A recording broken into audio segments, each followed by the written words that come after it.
I used to believe my life would always feel this quiet, predictable, safe, and uneventful. Love, for me, was something that belonged in novels and films, not in the muted corners of my reality. But then he appeared, and everything began to feel different. His name was Saad. The first time I saw him was at a friend's dinner party on a chilly autumn evening.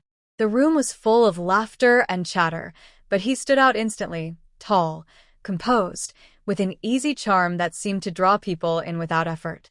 His eyes, dark and steady, met mine from across the table, and for the first time in years, I felt my cheeks grow warm under someone's gaze. We didn't speak much that night. Just a few polite words, a gentle smile exchanged as he passed me a dish, and then nothing more. But the way he looked at me lingered long after I'd gone home. I found myself thinking about him the next morning and the morning after that. To my surprise, a message came from him only 2 days later, simple, casual. It was nice meeting you. Can I see you again? From that moment, we fell into an easy rhythm. Coffee dates that stretched into long walks. Quiet dinners in out-of-the-way restaurants where he'd lean in and tell me stories that made me laugh, or sometimes just listen as I nervously rambled. He always made me feel as though every word I said mattered, as though I were the only person in the room. I'd never felt so noticed, so alive before. There was something about him that felt mysterious too, though. He never spoke about his family, never mentioned close friends. Sometimes, he'd fall silent mid-conversation, staring at nothing as though lost in another world. And yet, he'd always return to me with that soft smile, that teasing line about how I worried too much. One evening, after walking me home, he paused outside my gate. The night was cool, the air thick with the scent of rain on dusty streets. He looked at me differently then, his expression serious yet tender. Leaning close, his breath warm against my ear, he whispered, "You should come to my house alone some night." The words startled me, so unexpected, yet spoken with such quiet certainty. My heart pounded as I looked up at him, trying to read what lay behind his dark eyes. Was it an invitation, a confession, a test? I didn't answer right away. He only smiled faintly, brushing his fingers lightly against mine before turning and walking away. That night, lying awake in my bed, I couldn't stop hearing his voice in my head. Over and over, those words echoed like a song I couldn't forget. And though part of me felt uneasy, another part, deeper, more reckless, began to wonder what might happen if I said yes. The days that followed were a haze of distraction. No matter how hard I tried to focus, on work, on conversations with friends, on the mundane routines of my life, his words clung to me like a secret I didn't know how to carry. "You should come to my house alone some night." It wasn't just what he'd said, but how he'd said it. Calm, assured, as if he already knew I would. That quiet confidence unsettled me even more than the words themselves. I avoided him for a few days, answering his texts with polite, distant replies. Yet every evening, I caught myself staring at my phone, waiting for him to reach out again. And he always did. His messages were short, almost playful. "Still thinking? You'll know when you're ready." My friends noticed my restlessness. One evening, while we sat sipping chai at a roadside cafe, my closest friend, Aisha, leaned in and whispered, "Be careful with him. There's something about the way he looks at you, like he's hiding something." I forced a laugh and told her not to worry, but her words stayed with me. Maybe because they echoed my own unspoken doubts. That Friday, the rain returned, a steady drizzle that blurred the city lights into pale smears. I sat by my bedroom window, watching water streak down the glass, and I knew I couldn't wait anymore. My fingers hovered over my phone before finally typing, "I'm coming tonight." His reply came instantly, "I'll be waiting." I dressed slowly, choosing a modest black dress and a light shawl, my hands trembling as I fastened the clasp of my purse. The night air was cool and damp as I stepped outside, hailing a taxi to take me to his neighborhood. Every mile closer made my chest tighten, a strange mix of fear and excitement winding through me like a current. His house stood at the end of a quiet lane, its windows glowing faintly in the rain. He was already waiting at the door when I arrived, leaning casually against the frame, a faint smile playing on his lips. "You came," he murmured, stepping aside to let me in. The living room was warm and dimly lit, the scent of sandalwood thick in the air.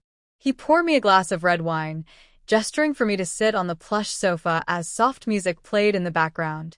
"I'm glad you're here," he said, settling beside me. "I've been waiting for you to trust me enough to come." I tried to smile, but there was something in his tone, something heavy and unreadable, that sent a chill up my spine.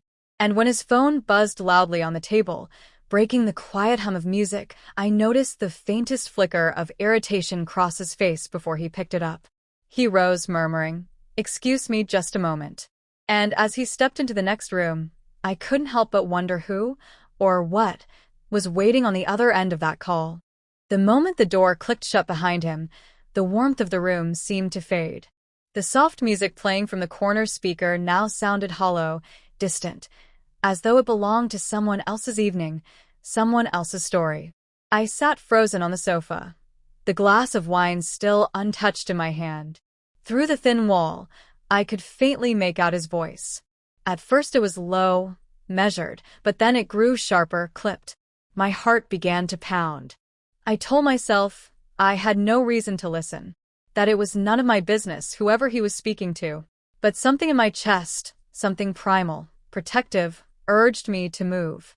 Quietly, I set down the glass and rose, my feet soundless against the carpet. I edged toward the narrow hallway, where his voice drifted through a partially closed door. "Yes, she's here now," he was saying. His tone was impatient. "I told you, don't call me right now." "No, it's just for tonight. You know you're the only one I want. This won't take long." Every word landed like a blow. I stumbled back a step, my breath catching painfully in my throat. My mind reeled as his words sank in. Just for tonight. You're the only one I want. Was this what I was to him?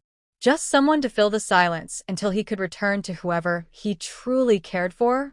I felt my cheeks burn with humiliation. All the late-night messages, the tender words, the way he'd made me feel like I was the only one, it had all been nothing but a performance. My fingers curled into fists at my sides, my pulse roaring in my ears. I should have turned around right then, should have walked out the door, and never looked back. But something inside me, some stubborn need for answers, kept me rooted in place. A moment later, the door swung open. He froze when he saw me standing there, his phone still pressed to his ear. For just an instant, I caught a flicker of surprise in his eyes, before it hardened into something colder.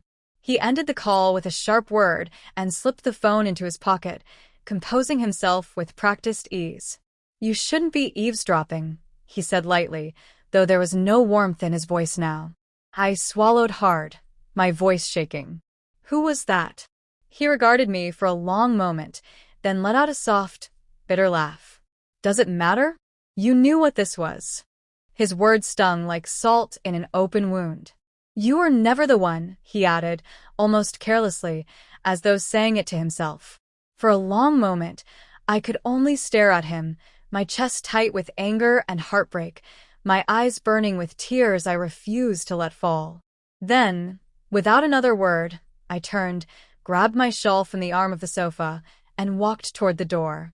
Behind me, his voice called out faintly, but I didn't stop. The rain was falling harder when I stepped outside.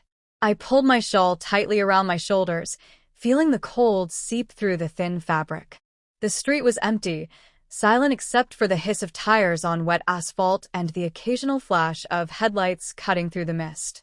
I kept walking, even though my shoes were already soaked, even though my heart felt heavier than it had ever felt before. I didn't look back. When I finally reached the corner of the street, I stopped under the faint glow of a street lamp. For the first time that night, I allowed myself to breathe.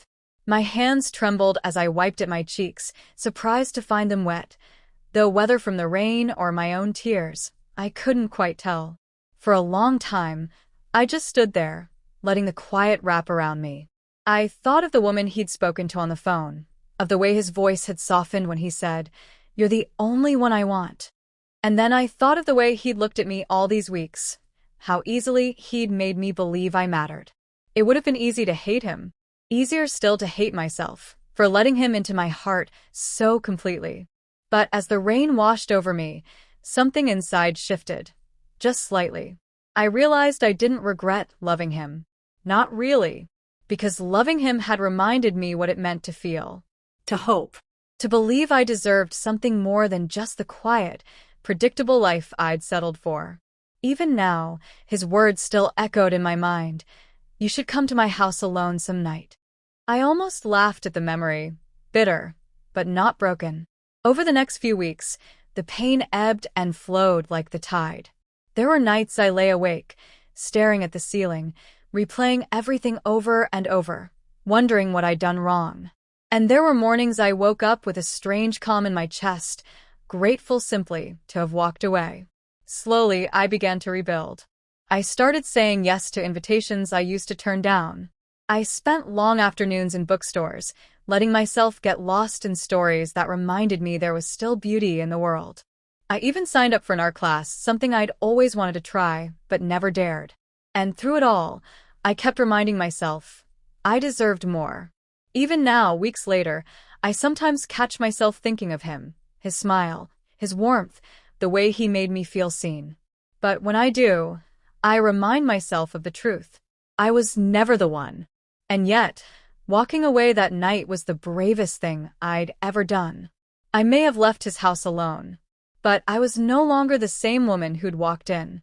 For the first time in a long time, I felt strong.